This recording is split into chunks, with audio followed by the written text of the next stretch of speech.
Ողջույն, եթերում հարցազրույցն է, զրուցելու եմ Արդարադատության նախարար Սրփուհի Գալյանի հետ։ Բարև ձեզ։ Շնորհակալ եմ Տիկին Գալյան հրավերն ընդունելու համար։ Տարին ենք ամփոփելու, խնդրում 2025 թվականի վերաբերյալ ձեր գնահատականը հնչեցրեք Արդարադատության համակարգի համար ինչպիսի տարի է եղել եւ բարեփոխումները, որոնք նախանշել եք ի սկզբանե հասցրել եք ի կատարածել թե ոչ։ Տարին շատ խիտ էր, արագ, բայց եւ արդյունավետ, ինչու, որովհետեւ հասցրեցինք կառավարության հավանության արժանացնել որոշ կարևոր նախագծեր, իսկ որոշները նույնիսկ հասցվեցին ընդունվել ազգային ժողովի կողմից։ Խոսքը նախ եւ առաջ ծանոթությունների վերաբերյալ նախագծի մասին է, որով որ մեր քաղաքացիները այսուհետ համարվելու են պատշաճ ծանոթված նաեւ էլեկտրոնային հարթակի միջոցով։ Խոսքը նաև գերակա շահի ճանաչման հիման վրա սեփականության իրավունքի սահմանափակման օրենսդրական նախագծերի փաթեթի մասին է, որով հստակեցվեցին այն չափանիշները, որոնց հիման վրա որևէ գույք ճանաչվելու է հանրության գերակա շահ, նաև բարձրացվեցին այն փոխհատուցման շեմերը, որոնք կան գործում են, որոնք կարող են տրամադրվել քաղաքացուն, եւ իհարկե հիմքեր նախատեսվեցին, որպեսզի այդ process-ը հարատև չլինի, այսինքն չձգձգվի այդ դատական բողոքարկումների արդյունքում։ Մենք ունենք նաև այլ նախագծեր, որոնք միտված են դատարանների բեռնաթափմանը, դատավարական հստակ ժամկետների նախատեսմանը, որոնց մի մասը այս տարվա ընթացքում հասցրել ենք արժանացնել կառավարության հավանությանը, իսկ մյուս մասը սպասում են հաջորդ տարվան։ Դատարանների բեռնաթափման մասին հիշատակեցիք, հենց այս մասով շարունակենք։ Եթե գնահատելու լինեք 25 թվականում այս իրավիճակը, ինչպիսին կլինի։ Նախկինում մենք անընդհատ լսել ենք, որ դատարաններում շատ գերծանրաբեռնված վիճակ է, մենք պիտի խնդրին լուծում տանք, իսկ 25 թվականին որքանով եք կարողացել մեկ քայլ առաջ անել։ Մեկ քայլ առաջ հաստատապես արել ենք, բայց ազնիվ կլինեմ ու կասեմ, որ դա ընդամենը մեկ քայլ է, այսինքն դեռ անելիքներ այս ոլորտում շատ ունենք։ Մենք որպես քաղաքականություն մշակող փորձում ենք անել ամեն ինչ, որպեսզի դատարանների օբյեկտիվ ծանրաբեռնվածությունը նվազի եւ մյուս կողմից էլ որպես գործիք ունենալով կարգապահական վարույթներ հարուցելու հնարավորությունը, հետեւողական ենք այն բոլոր դատավորների հետ կապված, որոնք ունեն ժամկետային ձգձգումներ։ Դիտավորյա։ Որոշ դեպքերում թե օբյեկտիվ հիմքերով անփույթ չէ, օբյեկտիվ հիմքերով ձգձգումները կարգապահական պատասխանատվության հիմք չեն կարող լինել, շատ կարևոր է հասկանալ ժամկետի երկարությունը, եթե մենք խոսում ենք 2-3 տարվա մասին կամ դատական ակտի ուշ հրապարակման մասին 1 կամ 2 տարվա ընթացքում, սա այլևս կարծում եմ, որ օբյեկտիվ խնդրի մասին չի խոսում։ Ինչ վերաբերում է օբյեկտիվ պատճառներին, մենք փորձում ենք դրանք հաղթահարել դատարանները բեռնաթափելով եւ այն ուղղությամբ ենք աշխատում, որ դատարաններից մի շարք գործերի քննությունը դուրս բերենք եւ պատվիրակենք այլ մարմիններին։ Այդպես վարվեցին քաղաքացիական նոտարների պարագայում։ Այո, մինչեւ 2 միլիոն արժողությամբ դրամական պահանջների քննությունը պատվիրակվեց նոտարներին։ Այս տարի արդեն ուժի մեջ մտավ պարտադիր հաշտարարություն ընտանեկան գործերով, որոշ ընտանեկան գործերի քննությունը պատվիրակվեց հաշտարարին մինչև դատարանում հայցի քննությունը եւ մենք այս առումով էլ բավական լավ ցուցանիշներ ունենք եւ կանխատեսում ենք, որ հաջորդ տարի 3000 հայցադիմում, շուրջ 3000 ավելի քիչ է մուտք լինելու քաղաքացիական դատարան, քան այս տարի։ Մենք նաեւ վարչական դատավարության շրջանակներում բազմաթիվ փոփոխություններ արեցինք, որոնք հաջորդ տարի արդեն կմտնեն ուժի մեջ, մասնավորապես վերաքննիչ վարչական դատարանում սահմանեցինք քննության գրավոր ընթացակարգ եւ սահմանափակեցինք վարչական մարմինների վերաքննիչ բողոք բերելու իրավունքը այն դեպքերում, երբ տուգանքի չափը չի գերազանցում 300,000 դրամը, եւ սա նշանակում է, որ վարչարություն իրականացնող մարմինները շատ ավելի ուշադիր եւ զգոն պետք է լինեն վարչարություն իրականացնելիս, որովհետեւ զրկված են լինելու առաջին ատյանի դատարանի որոշում բողոքարկելու հնարավորությունից եւ սա միանշանակ քաղաքացիների եւ իրավունքների պաշտպանությանը միտված նախագիծ է եւ դատարանի ծանրաբեռնվածության թոթափման ուղղված նախագիծ է, ինչպես նաեւ հիմքեր ստեղծող նախագիծ է այլ շատ ավելի մեծ կարևոր գործերի քննության։ Տիկին նախարար, միջինում մեկ դատավորի համար որքան գործ կա այսօր, որ մենք փորձենք գնահատել իր ծանրաբեռնվածությունը եւ այս ձեր ասած փոփոխությունները որքանով են նպաստել, ինչ տոկոսով են նպաստել, որ իրենց մոտ գործերը մի քիչ ավելի քիչ լինեն եւ օբյեկտիվորեն հնարավոր լինի քննություն իրականացնել պատշաճ ժամկետներում։ Շատ կարևոր հարց է, գործերի քանակը ըստ դատարանների խիստ տարբեր է։ Այսինքն քրեական դատարանում գուցե 200 գործ կա դատավորի վարույթում, քաղաքացիական դատարանում հիմա ծանրաբեռնվածությունն ավելի քիչ է, մենք 80%-ով բեռնաթափել ենք, բայց անկախ բեռնաթափումից քաղաքացիական գործերի ծավալը շատ են։ Այսինքն մենք խոսում ենք դատավորների վարույթում կամ յուրաքանչյուր դատավորի վարույթում հարյուրավոր գործերի մասին։ Իսկ քաղաքացուն օբյեկտիվորեն իհարկե միշտ թվում է, որ իր գործը միակն է եւ ամենակարևորն է եւ պետք է ամենաարագ լուծումը ստանա, չմտածելով, որ իրպես կան հարյուրավոր քաղաքացիներ։ Ամեն դեպքում հաջորդ տարի մեր ամբողջ ուշադրությունը նվիրված է լինելու այս խնդրի լուծմանը եւ մենք նոր գործիքներ ենք մտածելու, որոնք ունակ կլինեն ի վերջո բեռնաթափել դատարանները եւ բերել արդարադատության իրականացմանը, որովհետեւ այն կարծիքն ունենք, որ ուշացած արդարադատությունը հավասարազոր է արդարադատության բացակայությանը եւ մենք առաջնորդվում ենք հենց այս խնդրի հաղթահարման գիտակցման։ Իսկ կադրերի առումով գուցե նաև դատավորներն են քիչ, գուցե կադրային բազան պետք է նաև համալրում ունենա, որպեսզի խնդրի լուծումը որոշակիորեն ունենանք։ Միանշանակ դատավորների քանակը տարբեր հետազոտությունների հիման վրա, նաև միջազգային փորձի չի համապատասխանում լավագույն օրինակին, որն աշխարհում գոյություն ունի, եւ հաջորդ տարի նաև կմտածենք ինչպես լուծել այս խնդիրը, այսինքն դատավորների համալրման խնդիրը։ Բայց ի՞նչն է խնդիրը, չեն դիմում, դիմողները չեն համապատասխանում ներկայացված պահանջներին, համակարգից շատ դատավորներ են դուրս գալիս։ Տեսեք, տարբեր են պատճառները։ Նախ հաստիկներ ի սկզբանե նախատեսված չեն շատ, երկրորդ վերջին անգամ քննություն տեղի ունեցավ դատավորների եւ եթե ես չեմ սխալվում, միայն 2-ը հաղթահարեցին այդ քննական շեմը, որը բավականին խիստ էր դրված, բայց ամեն դեպքում կառավարության տեսանկյունից խնդիրը միայն հաստիկների ավելացման համատեքստում է, բայց ես կարծում եմ, որ ուղղակի մեխանիկորեն հաստիկներ ավելացնելով չէ, որ խնդիրը լուծելի կդառնա։ Ինչու եմ այս կարծիքին, որովհետև կան մի շարք բարեխիղճ դատավորներ, որոնք հասցնում են գործեր քննել ողջամիտ ժամկետներում եւ պահել սեղմ ժամկետներ։ Սա նշանակում է առնվազն, որ նման իրական հնարավորություն կա եւ մյուս դատավորները պետք է ձգտեն նաեւ իրենք ապահովել ողջամիտ ժամկետներում գործերի քննության հրամայականը։ Ամենից շատ քննարկվողը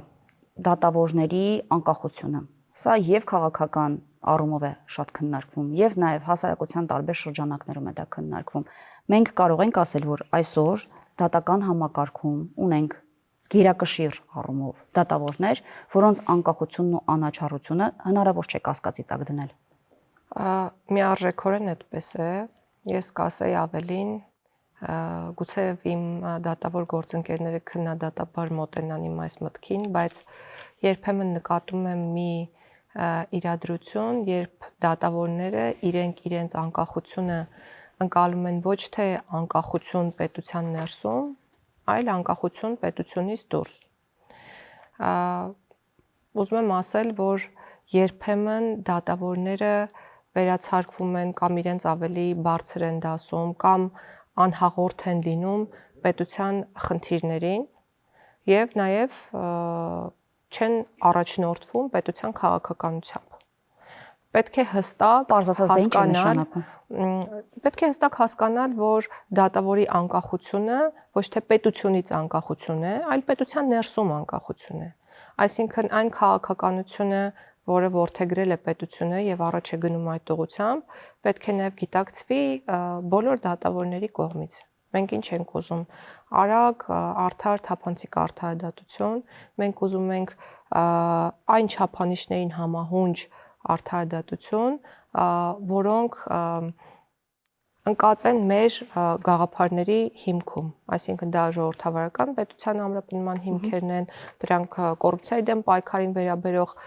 հիմքերն են եւ այլն, այսինքն այն քաղաքական ուղղությունները, որոնք որդեգրել է պետությունը։ Ես իհարկե շատ կարող եմ մանրամասնել, թե ինչի մասին է խոսքը, բայց միտքս ամփոփեմ հետեւյալով, որ այսօր երբեմն նկատվում է այն երևույթը, որ դատավորներն իրենց վերագրում են չափազանց մեծ անկախություն, պետությունից անկախ լինելու մասին է խոսքը, եւ ունենք որոշ դեպքեր, երբ մեր օպոնենտները եւ ժողովուրդը մտածում են, որ դատավորները ոչ այնքան անկախ են, եւ սրա պատճառը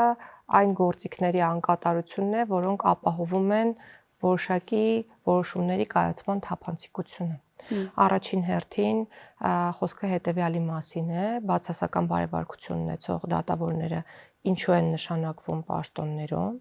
եւ մենք ունեցել ենք օրենսդրական նախագիծ, որը կրկին հաստատվել է կառավարության կողմից եւ ազգային ժողովի կողմից ընդունվելուց հետո այլևս բացասական եզրակացությամբ անձի պաշտոնում նշանակվելուց հետո նրա վերաբերյալ եզրակացության եզրափակիչ մասը պետք է հրապարակվի։ Սա յուրահատուկ կանխարգելիչ միջոց է, որպեսզի բացասական եզրակացությամբ անձինք բարեվարկության վերաբերյալ չնշանակվեն պաշտոններում եւ հաջորդն էլ միշտ շահարկվում է քրեական վարույթներով կալանքների միջնորդությունների քննությունը, երբ դրանք մակագրվում են նույն դատավորներին, սրա պատճառն այն է, որ ավտոմատ մակագրման համակարգը չի գործում եւ ունի որոշակի խնդիրներ, եւ մենք առաջիկա տարվա ընթացքում աշխատելու ենք այն ուղղությամբ, որ նույնիսկ կալանքի միջնորդությունները, ինչպես որ քրեական գործերն են, մակագրվեն ավտոմատ եղանակով, սպառելով բոլոր այն հարցերը, որոնք այսօր ծագում են եւ կարող են ծագել։ Դուք ասացիք բացասական բարեվարկության եզրակացությամբ դատավորներ չնշանակվեն, իսկ արդեն եղածները, չէ՞ որ համակարգում ենթադրում են, որ կան մարդիկ, ովքեր ունեն բացասական բարեվարկություն։ Իրականում ուզում եմ նշել, շատ կարեւոր է, որ նման դեպքերը բացառություններ են, որոնք գալիս են հաստատելու օրինաչափությունը, այսինքն օրինաչափությունն այն է, որ գրեթե բոլոր դեպքերում դրական եզրակացությամբ անձինք են նշանակվում դատավորի պաշտոնում, բայց եղել են իրավիճակներ, որ ժամանակին վերապահումով դրական եզրակացությամբ, հետո նաև բացասական եզրակացությամբ անձինք նշանակվել են պաշտոններում, այս եզրակացությունները խորհրդատվական բնույթ ունեն, սա նշանակում է, որ նշանակող մարմինը հաշվի առել դրանցում եղած նյութերը եւ մտածել է, որ այն ռիսկերը, որոնք նկարագրված են, հաղթահարելի են կամ արժանահավատ չեն, ես չգիտեմ ինչպես են գնահատվել, բայց ամեն դեպքում ուզում եմ նշել, որ յուրաքանչյուր առաջխաղացման հնարավորության պարագայում նորից բարեվարկության եզրակացություն է տրվելու բոլորին։ Եվ այս դեպքում կրկին առաջխաղացման հնարավորության դեպքում, եթե որոշում կայացվի իրականացնել դա, պետք է հրապարակվի եզրակացության եզրափակիչ մասը։ Տիկին Գալյան, շատ է խոսվել քաղաքական ազդեցությունների մասին։ Մենք անընդհատ լսել ենք ժամանակին ասում էին իշխանություններն են ազդում դատավորների վրա, ես ընդհանուր առմամբ եմ ասում, ոչ վերջին տարիներին։ Մի կողմը ընդդիմադիրների ասում է իշխանությունն է ազդում, իշխանության կողմն ասում են ընդդիմության կողմն է ազդում եւ այլն։ Հիմա եթե գնահատելու լինենք դատավորների առումով քաղաքական ազդեցության տեսանկյունից, ինչպիսին է իրավիճակը։ Ես ուզում եմ շատ ազնիվ լինել, ես չեմ բացառում ազդեցության հնարավորությունները որևէ կողմից, որովհետև մարդիկ տարբեր են, ունեն տարբեր սոցիալական կապեր եւ նաեւ ինչ որ դեպքերում գուցե եւ կաշկանդված են այդ սոցիալական կապերով։ Ես ուզում եմ խոսել լավ երևույթի մասին, որովհետև այնպես է ստացվում, որ մենք միշտ կենտրոնանում ենք խնդիրների վրա եւ չենք տեսնում լավ դրական։ Այո, դրականը, եւ պետք է ասեմ, որ այսօր կան այնպիսի դատավորներ, որոնք վստահաբար անկաշկանդ են ցանկացած ուժի ազդեցությունից։ Եվ իշխանության եւ ընդդիմության։ Այո, ցանկացած ուժի ազդեցությունից անկաշկանդ են, անկաշառ են, բարեվարք են եւ մեր դատական իշխանության իրական դեմքն են։ Բայց եղել է 25 թվականին այնպիսի իրավիճակ, որ որևէ դատական գործընթացի վրա ձեր դիտարկմամբ դուք նկատել եք որևէ ազդեցություն, որևէ կողմից։ Ես չեմ կարող բացառել, բայց քաղաքական իշխանության կողմից վստահաբար կարող եմ ասել, որ ոչ, չնայած շատ է մանիպուլացվում լրատվական դաշտում եւ ոչ միայն լրատվական, այլ սոցիալական դաշտերում եւս, եւ դրա պատճառն այն է, որ մարդիկ ուշադրություն չեն դարձնում փաստերին ժամանակագրական տեսանկյունից։ Իրենք տեսնում են հետեւյալ պատկերը, օրինակ վարչապետը արեց մի հայտարարություն, դրանից հետո ինչ որ մարդկանց ձերբակալեցին եւ չեն մտածում, որ այդ ձերբակալումից առաջ մինչեւ վարչապետի X հայտարարությունը ընկած է եղել շատ մեծ աշխատանք բացահայտելու այն արարքը, որի համար տվյալ անձը ձերբակալվել է։ Սա խոսում եմ քրեական վարույթների մասին։ Այսինքն մարդիկ գուցեև չպետք է այդքան խորանան, ուշադրություն դարձնեն եւ այլն, բայց ես այն հույսը ու մեծ տիկին նախարար, գուցե դա ավելի շատ մեծ հնչեղություն ստացած գործերի պարագայում է։ Հիմնականում կլինի քաղաքական, կլինի, չգիտեմ, այլ այդ պարագայում հնարավոր է ասել, որ տեսեք մարդը արեց որևէ քաղաքական հայտարարություն կամ քայլ դեպի քաղաքականություն եւ այ իրեն ճնշում են այս կամ այն քրեական գործով, շատ հաճախ ասում են քրեական գործ կարեցին, քրեական գործ դրեցին եւ այլն եւ այլն։ Բայց եթե գնահատելու լինեք ամեն դեպքում այն պնդումները, որոնք արում են քաղաքական դաշտում, մեր երկրում կան քաղբանտարկյալներ, սա իրենց պնդումն է, եկեղեցականների, ակտիվիստների, քաղաքական գործիչների տեսանկյունից, եթե նայենք, ո՞նց է իրավիճակը։ Ես միշտ նշում եմ, որ չի կարելի պատասխանվել ինչ որ կարգավիճակի հետևում։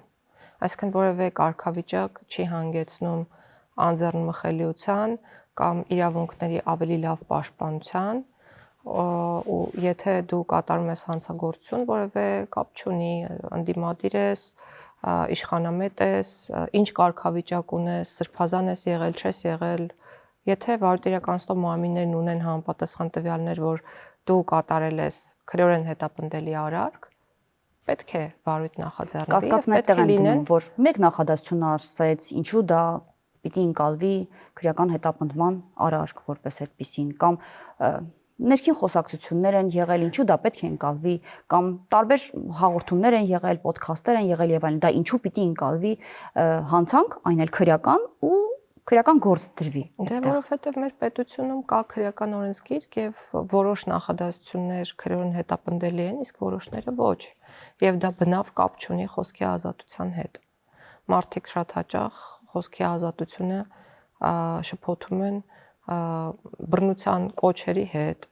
իշխանության յուրացման կոչերի հետ եւ նման տիպ այլ երևույթների հետ, որոնք քրեորեն հետապնդելի են։ Կապ չունի խոսքով է դա արվել, թե գործողությամբ։ Այսինքն դա մեր պետության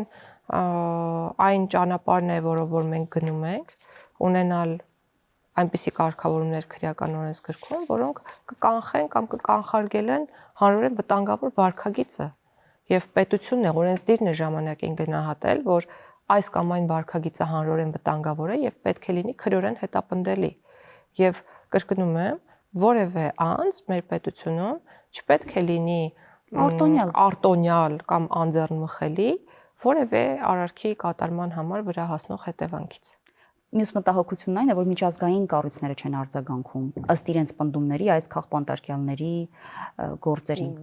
Դա իրենց համար զարմանալի է։ Ինչու է դա զարմանալի։ Գուցե չկան քաղբանտարկյալներ դրա համար միջազգային հանրությունը չի արձագանքում։ Ինչին արձագանքի, օրինակ ես երբևէ չեմ լսել մտահոգություններ միջազգային հանրության կողմից այդ եվրոպական արժեքներ կրող, այն արժեքներ կրող, որոնց ուզում ենք, որ մենք մոտ լինենք։ Այսինքն մենք որդեգրել ենք այդ ճանապարհը, չէ՞։ Հիմա վիզաների ազատականացման գործողությունների ծրագրի իրականացման ընթացքում ենք գտնվում մենք, եւ որևէ անգամ որևէ մտահոգություն այս մասով մենք չենք լսել, ինչու, որովհետեւ գուցե նրանց համար ավելի տեսանելի է, թե ինչ է կատարվում։ Եվ գուցե նրանք ավելի զերծ են մանիպուլյացիոն այն դաշտից, որը գոյություն ունի մեր պետության ներսում։ Տիկին Գալյան, ընդդիմության մեկ այլ պնդում վերաբերում է եկեղեցուն։ Մենք շատ ենք լսել այս դիսկուրսը, որ պետությունը չպետք է միջամտի եկեղեցու ներքին գործերին, մյուս կողմից էլ եկեղեցին էլ պիտի չմտնի քաղաքականություն եւ քաղաքականությամբ չզբաղվի։ Բայց արդյոք ձեր կողմից մեկնաբանությունը կլինի այն կերպ, որ պետությունը միջամտել է եկեղեցու գործերին կամ հակառակը, եւ որն է իրավական սահմանը, որ պետությունը չմիջամտի եւ հակառակ կողմից էլ եկեղեցին դուրս չգա եւ չմտնի քաղաքականության մեջ։ Որն է այդ իրավական եզրագիծը, որ մենք հասկանանք։ Հիմա ի վերջո որ կողմն է ճիշտ ասում։ Նախ եկեղեցու դերի ամրագրումը մեր սահմանադրության մեջ, ուզում եմ սա նշել, եկել է պատմականորեն եւ եկեղեցին եւ դրա վերաբերյալ դրույթները սահմանադրական կարգի հիմունքների մեջ, այսպես ասեմ, չեն մտնում այնքանով, որ շատ է քննարկվել այդ դրույթների ոտնահարումը եւ այլն, եւ նույնիսկ մասնագետների կողմից կարծիք է հնչեցվել, որ սահմանադրական կարգ է տապալվում։ Դե որովհետև ասում են փորձում են ազդել եկեղեցու ղեկավարության վրա, կանոնագրքի փոփոխություններ առաջարկել եւ դա ուղիղ միջամտություն է, ինչը արգելված է սահմանադրությամբ։ Այո, բայց ուզում եմ ասել, որ նախ միջամտության մասին սահմանադրությունը որևէ բան չի ասում, սահմանադրությունն ուղղակի ընդունում է հայ առաքելական եկեղեցու դերը մեր ժողովրդի կյանքում եւ ուզում եմ իսպառ բացառել այն դիրքորոշումները, որոնք կապվում են ինչ-որ սահմանադրական կարգ տապալելու հետ, դա այլ բանի մասին է։ Խոսքը սահմանադրական այնպիսի նորմերի ոտնահարման մասին է, որոնք անփոփոխելի են մեր սահմանադրության հիման վրա եւ վերաբերում են մեր հասարակարգին, օրինակ Հայաստանի Հանրապետությունը իրավական, սոցիալական եւ ժողովրդավարական պետություն է եւ այս հիմքերի խարխլումը կբերի միանշանակ սահմանադրական կարգի տապալման։ Մենք ունենք առանձին օրենք, որը կարգավորում է եկեղեցու հետ հարաբերությունը եւ սա էլ ունենք այն պատճառով, որ օրենսդիրը եւ պետությունը ընդունում է եկեղեցու դերը ժողովրդի կյանքում եւ պետության կյանքում եւ մեր երկրում հիմնականում բնակչության մեծ մասը գերակշիռ մեծամասնությունը հենց քրիստոնյա են, այսինքն եկեղեցու հետևորդ են։ Եվ այդ օրենքը վերաբերում է հիմնականում եկեղեցուն արտոնություններ տրամադրելուն։ Այսինքն ընդունելով եկեղեցու մեծ դերը, մենք տալիս ենք եկեղեցուն, այո, արտոնություններ, որոշակի տեղերում գտնվելու, անարգել եւ այլն։ Բայց եկեղեցին իր էությամբ եւ կանոններով չի կարող լինել քաղաքական եւ կամ քաղաքականացված։ Այս մասով մենք օրինակ ունենք օրենսդրական արգելք կրոնական կազմակերպությունների կողմից ընտրական քարոզարշավին մասնակցելու եւ ունենք հետևանք վարչական պատասխանատվության տեսքով, եթե սա խախտվում է։ Եվ պետք է նշեմ, որ եկեղեցին ու պետությունը որպես հետևություն միմյանցից անջատ են, բայց պետությունը ընդունում է եկեղեցու դերը ժողովրդի կյանքում եւ եկեղեցին պետք է ձեռնպահ մնա պետության գործերին միջամտելուց։ Եթե ձեռնպահ չի մնում, այն ինչ տեղի է ունեցել ոչ թե պետության արձագանքն է եկեղեցուն, այլ եկեղեցու հետևորդների արձագանքն է քաղաքականացված եկեղեցուն եւ ոչ միայն քաղաքականացված, այլ այն եկեղեցականներին, ոչ թե եկեղեցուն, որոնք որ շեղվում են այն կանոններից, որոնք իրենք պետք է պահպանեն։ Տեսեք, մի քիչ իրավիճակը բարդ է, երբ կառավարության անդամը չի պահպանում կանոնը, այսինքն, չգիտեմ, դուրս է գալիս իր լիազորությունների շրջանակից եւ այլն, դա քրեորեն հետապնդելի արարք է, կամ առնվազն, եթե քրեորեն հետապնդելի էլ չէ, ազդում է իր քաղաքական կապիտալի վրա եւ քաղաքացին հետո ինքը կարող է որոշել ընտրել այդ պաշտոնյային, թե ոչ, կամ կուսակցությանը ընտրել, թե ոչ։ Եկեղեցու դեպքում իրավիճակն այլ է, եկեղեցին ունի իրավաբանական անձի կարգավիճակ, կրոնական կազմակերպություն է, բայց այնպես է ստացվել, որ մենք բոլորս այդ կազմակերպության հետևորդն ենք։ Իսկ ինչպես հայտնենք մեր ձայնը, ինչպես բարձրաձայնենք խնդիրը։ Արդյոք չպետք է ազատ լինենք խնդիրներ բարձրաձայնելու հարցում։ Եթե ես հավատում եմ եկեղեցուն եւ ուզում եմ հավատով գնալ եկեղեցի, մտածելով, որ Տեր Հայրը այն մարդն է, որը իրապես լցված է հավատով եւ կարող է ինձ փոխանցել այդ հավատը։ Ինչի մասին է խոսքը։ Տիկին Գալյան, միգուցե այդ պարագայում հարց չառաջանար, եթե այդ խնդիրները բարձրաձայնվեր ուղիղ քաղաքացիների կամ հայ առաքելական եկեղեցու հետևորդների կողմից, բայց երբ դա անում է պաշտոնով, այո, չէ, նաև, բայց նա նաև պաշտոնյա է, ում խոսքը բավականին շատ ազդեցիկ է։ Այս պարագայում հարցեր այստեղ են առաջանում, որ քաղաքական դիրքերից հանդես եկող մարդը, ով նաև առաքելական եկեղեցու հետևորդ է, անում է հայտարարություն, որը կարող է դիտարկվել պետության միջամտություն։ Ինչու մենք դրական լույսի ներքո այս երևույթին չենք նայում։ Դա անդիմադիրները պիտի փորձեն։ Խնդիրների մասին բարձրաձայնողն այն մարդն է, այն քաղաքացին է եւ այն մարդիկ են, որոնք գուցեև շատ ավելի տեղեկացված են խնդիրների մասին եւ գուցեև ավելի լավ են տեսնում այդ խնդիրները։ Ինչու չօգտագործել նաեւ այդ հնարավորությունը, որպեսզի այլ մարդկանց, ավելի լայն շրջանակի մարդկանց ծանոթ դարձնել խնդրի բովանդակությանը։ Ինչու ոչ։ ով է ասել, որ դա արգելված է։ Ես միշտ չեմ հասկանում, մենք միշտ խոսում ենք նրա մասին, թե ինչու են բարձրաձայնում խնդիրների մասին, բայց մենք չենք հարցնում կամ շատ քիչ ենք հարցնում, իսկ ինչպիսի խնդիրներ կան։ Իսկ գուցե այդ խնդիրները կան, իրոք կան, ինչպիսին են, եկեք դրանք քննարկենք։ Ինձ համար առնվազն անհասկանալի է այս։ Լավ, այլ հարցի գալով տիկին նախարար կալանքի մասին խոսենք, սա էլ է շատ քննարկվում։ Էլի չեմ ուզում առանձնացնել ընդդիմադիր դաշտում, բայց հաճախ հասարակության տարբեր շերտերում քննարկում կա այն մասին, որ ինչու է այս դեպքում օգտագործվում կալանքը որպես խափանման միջոց, մյուս դեպքում չի օգտագործվում եւ մի դեպքում կարող է համարժեք լինել կալանքի կիրառման հետ, մյուս դեպքում ոչ։ 25 թվականին այս առումով ինչ է կարել եւ արդյոք համաչափությունը կարող է գնահատել։ Մենք իրականում նկատելով խնդիրը քանակական աճի տեսանկյունից քննարկումներ ենք ունեցել մեր այն գործընկերների հետ, որոնք պատասխանատու են կալանքի միջնորդություններ տանելու եւ որոշումներ կայացնելու վերաբերյալ։ Իհարկե այդ քննարկումները եղել են միայն ընդհանրական իրավական բնույթի։ Պետք է նշեմ, որ յուրաքանչյուր կոնկրետ դեպքում դատարանն է այն մարմինը, որը որոշում է արդյոք պետք է կալանք որպես խափանման միջոց նշանակվի թե ոչ, բայց ես պետք է նկատեմ, որ այսօր աճել է ոչ միայն կալանքների թիվը, այլ նաև տնային կալանքների եւ վարչական վերահսկողության թիվը։ Այլընտրանքային խափանման միջոցների սա նշանակում է, որ աճել է նաև քրեական հետապնդումների եւ քրեական գործերով մեղադրել ներգրավվածների քանակը։ Այսինքն նաև օբյեկտիվ պատճառներ կան, որ կալանքների եւ այլ խափանման միջոցների թվաքանակները աճում են, եւ եթե թվական տվյալները հետաքրքիր են, ապա այս պահին մենք ունենք շուրջ 2900 անազատության մեջ գտնվող անձ, որոնցից 1600-ը, շուրջ 1600-ը կալանավորված անձինք են, եւ ունենք 900-ից ավել տնային կալանքում գտնվող անձ եւ 700-ից ավել անձինք, որոնք վարչական հսկողության ներքո են։ Այսինքն մենք շատ մեծ թվի մասին ենք խոսում եւ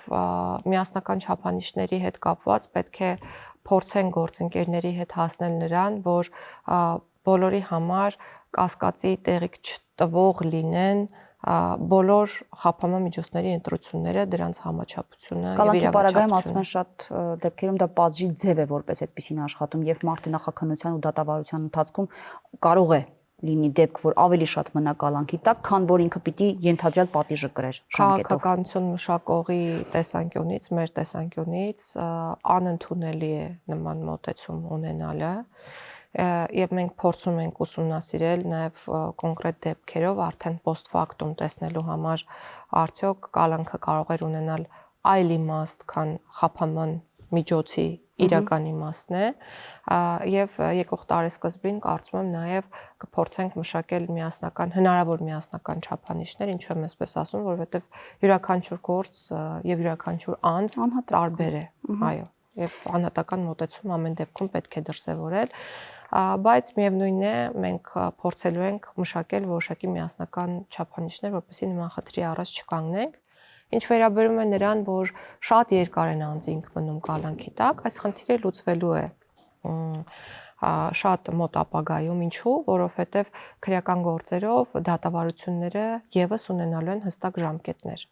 Այսինքն մենք նախատեսում ենք, որ առավելագույն ժամկետը ապագա տարիների ընթացքում, իհարկե եկող տարվանից սկսած չեն կարող հաշվարկել պարզ դրամաբանությամբ, առավելագույն ժամկետը լինելու է 3 եւ մաքսիմում 4 տարի, ցավոք սրտի այսօր 5-ից ավել տարի կալանքի տակ գտնվող անձինք կան եւ սրա մասին մենք խոսում ենք բաց, որովհետեւ առաջինը հենց մենք ենք, որ խնդիրները նկատում են եւ մենք ուզում ենք դրանք ուղղել, շտկել եւ բացառել։ Վերջին հարցը, ամփոփիչ հարցը, սահմանադրական փոփոխությունների մասին։ Սա ամենահետաքրքիրն է թերևս։ Ինչ կա այս մասով։ 25 թվականին ինչ է կարել, 26-ին ինչ եք պատրաստվում անել։ 25 թվականին ակտիվացրել ենք սահմանադրական բարեփոխումների խորհրդի աշխատանքը եւ հրավիրել ենք մի շարք նիստեր, ընդ որում նիստերի տրամաբանությունն ենք փոխել։ Մենք սկսել ենք քննարկել ոչ թե կոնցեպտներ, որովհետև ըստ էության հայեցակարգն այլևս կարելի ասել ընդունված էր, այլ քննարկել ենք հենց տեքստը սահմանադրության, այսինքն այս հոդվածը ինչպիսի ձևակերպում է ունենալու, այն հոդվածը ինչպիսի ձևակերպում է ունենալու եւ արդյունքում մենք ունենք որոշակի դրույթներ, որոնք քննարկվել, քվեարկվել եւ ընդունվել են խորհրդի կողմից։ Կարող ենք ասել, որ տեքստը ամբողջականացված է, թե դեռ ոչ, դեռ վաղ է այդ մասին խոսել։ Մենք խոստացել ենք, որ տեքստը ամբողջությամբ մշակված կներկայացվի հանրության դատին մարտ ամսին։ Եվ մենք փորձում ենք պահել այս ժամկետները, ինչը իրական բավականին բարդ է, որովհետև մենք process-ը կազմակերպել ենք շատ ներառական։ Վերջերս նաև ընդլայնված քննարկում խորհրդի նիստ ունեցանք նաև վարչապետի գլխավորությամբ եւ մեզ միացել էին նաև դատական իշխանության մեր գործընկերները, որովհետև քննարկման ենթակա էր դատական իշխանությանը վերաբերող գլուխը, այո, եւ մենք նաև փորձելու ենք տարբեր մարմինների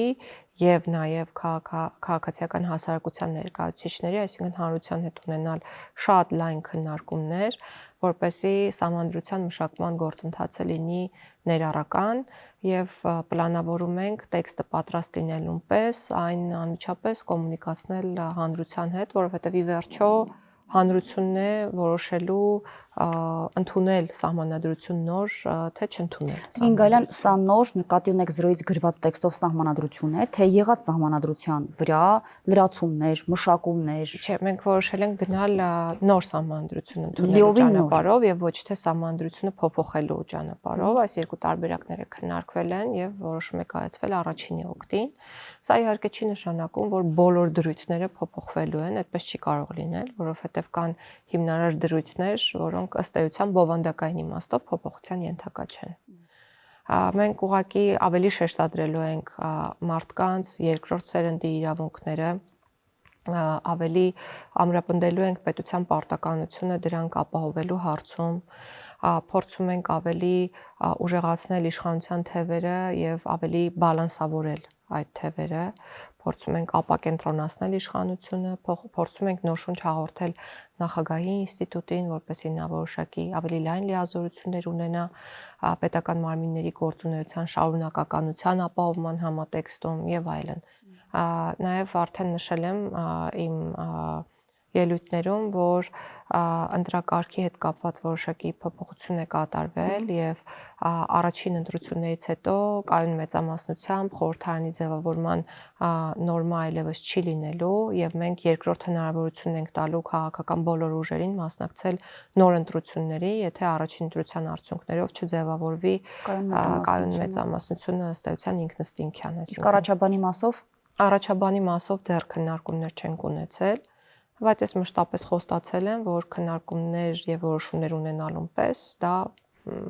գաղտնի պահելու ենթակա տեղեկություն չէ եւ անմիջապես կկոմունիկացնենք մենք հասարակության հետ։ Շնորհակալ եմ զրույցի համար։ Զրուցակիցս արդարադատության նախարար Սրփուհի Գալյանն էր, կհանդիպենք։